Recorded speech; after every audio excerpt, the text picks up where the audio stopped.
മഹാലക്ഷ്മി സീരിയലിൻ്റെ ഏറ്റവും പുതിയ പ്രൊമോ റിവ്യൂയിലേക്ക് എല്ലാ കൂട്ടുകാർക്കും സ്വാഗതം. അങ്ങനെ കണ്ണനെ എണീപ്പിച്ച് നടത്താൻ വേണ്ടി തൻ്റെ അറിവ് പ്രകാരവും ഗുരുക്കന്മാരുടെ അറിവുകളും എല്ലാം പ്രയോഗിച്ചുകൊണ്ട് തോമസ് വൈദ്യർ മാക്സിമം ശ്രമിക്കുന്നു. എങ്കിലും അതിന് സാധിക്കുന്നില്ല. കണ്ണന് യാതൊരു മാറ്റവും വരാഞ്ഞിട്ട് അദ്ദേഹമാണെങ്കിൽ വിഷമിച്ച് പോയി അവിടെ ഇരിക്കുന്നുണ്ട്. എന്തായാലും ഒന്ന് ഉറങ്ങി എണീക്ക്, അതിനുശേഷം എന്തെങ്കിലും മാറ്റം ഉണ്ടെങ്കിൽ നമുക്ക് നോക്കാമെന്നൊക്കെ പറഞ്ഞു പോകുന്നെങ്കിലും തോമസ് വൈദ്യർക്ക് നല്ല നിരാശയുണ്ട്. അങ്ങനെ പ്രാർത്ഥനയോടിരിക്കുന്ന ആ സമയത്ത് ദേവി മുത്തശ്ശിയും കണ്ണന് വേണ്ടിയിട്ട് പ്രാർത്ഥിക്കുന്നു. എത്രയും പെട്ടെന്ന് കണ്ണന് എണീറ്റ് നടക്കാൻ ആകണമെന്ന് അയ്യപ്പസ്വാമിയോട് പ്രാർത്ഥിക്കുന്നതായിട്ടൊക്കെ കാണിക്കുന്നു. അപ്പോൾ കണ്ണൻ്റെ പിറന്നാളായതുകൊണ്ട് തന്നെ മഹാലക്ഷ്മി ഒന്ന് മയങ്ങാൻ പോകുന്നു. അതിരാവിലെ എണീറ്റ് ക്ഷേത്രത്തിലൊക്കെ പോകണം.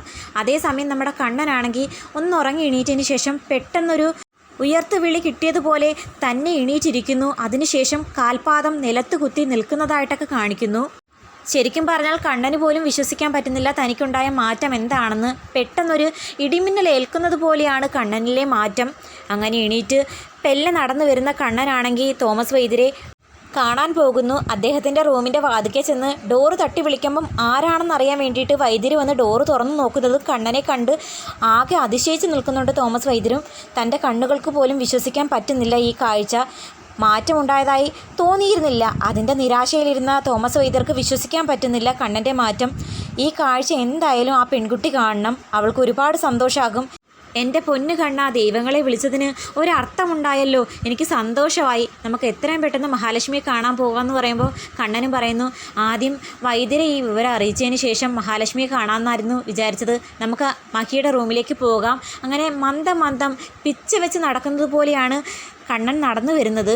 അങ്ങനെ നടന്നു പോകുന്ന കൂട്ടത്തിൽ തോമസ് വൈദ്യർ കണ്ണനോട് പറയുന്നുണ്ട്, താൻ എന്തായാലും ഭാഗ്യം ചെയ്ത ഒരാളാണ്. അല്ലെങ്കിൽ പിന്നെ തൻ്റെ പിറന്നാൾ ദിവസം പണ്ട് തനിക്ക് അപകടമുണ്ടായ അതേ ദിവസം തന്നെ വീണ്ടും തിരികെ പഴയ അവസ്ഥയിലേക്ക് മാറാൻ പറ്റുമായിരുന്നോ?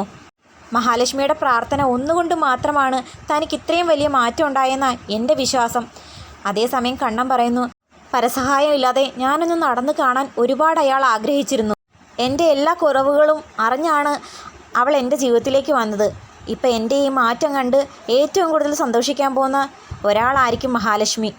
അതേസമയം തോമസ് വൈദ്യരുടെ ഹോസ്പിറ്റലിൽ റൂമിൽ ഒറ്റയ്ക്കിരിക്കുന്ന മഹാലക്ഷ്മിയെ തേടി പ്രതാപനും മുത്തശ്ശി അയച്ച ഗുണ്ടകൾ വരുന്നുണ്ട്. മുഖം മൂടിയാണ് അവർ വരുന്നത്.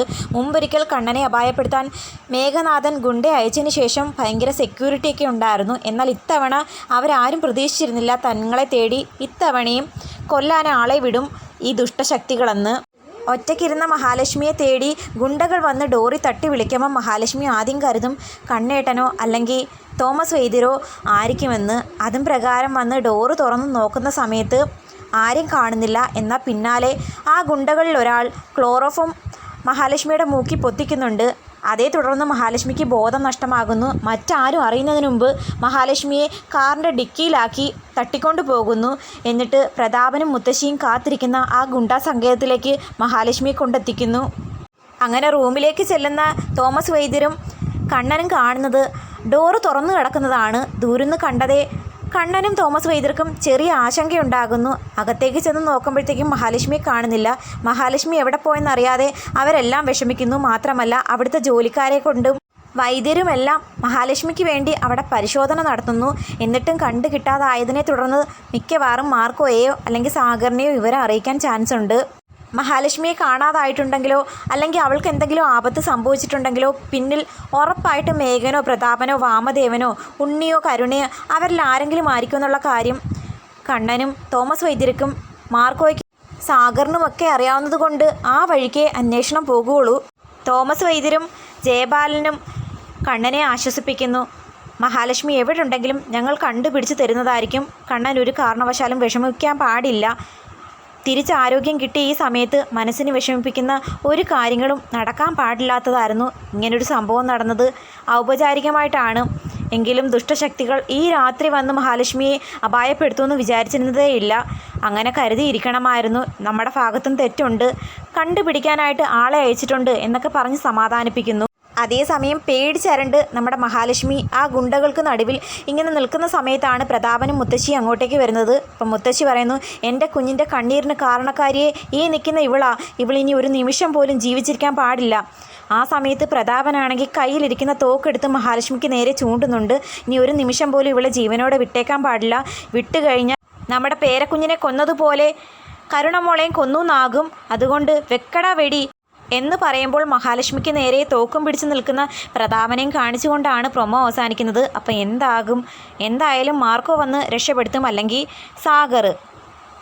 മഹാലക്ഷ്മിയുടെ മനസ്സിനെ ദുഃഖിപ്പിക്കുന്ന ഈ വലിയ ദുരന്തത്തിന് ശേഷം തിരികെ വരുന്ന മഹാലക്ഷ്മി അറിയാൻ പോകുന്നത് കണ്ണന് ചലനശേഷി തിരികെ കിട്ടി എന്നുള്ള സന്തോഷ വാർത്തയായിരിക്കും. അതോടെ കണ്ണനും മഹാലക്ഷ്മിയും സന്തോഷത്തോടെ ഉണ്ണിയെയും കരുണയെയും കമലേശ്വരം വീട്ടിൽ നിന്ന് അടിച്ചിറക്കുന്ന ആ ഒരു നിമിഷങ്ങളിലേക്കായിരിക്കും കഥ പോകുന്നത്. ശത്രുക്കൾക്കൊപ്പം ഇനിയും ജീവിക്കുന്നത് മണ്ടത്തരമാണെന്ന് കണ്ണൻ തന്നെ മനസ്സിലാക്കുന്ന ആ ഒരു നിമിഷത്തിലേക്ക് കഥ പോകുന്നത് അധികം താമസിക്കാതെ കാണാം.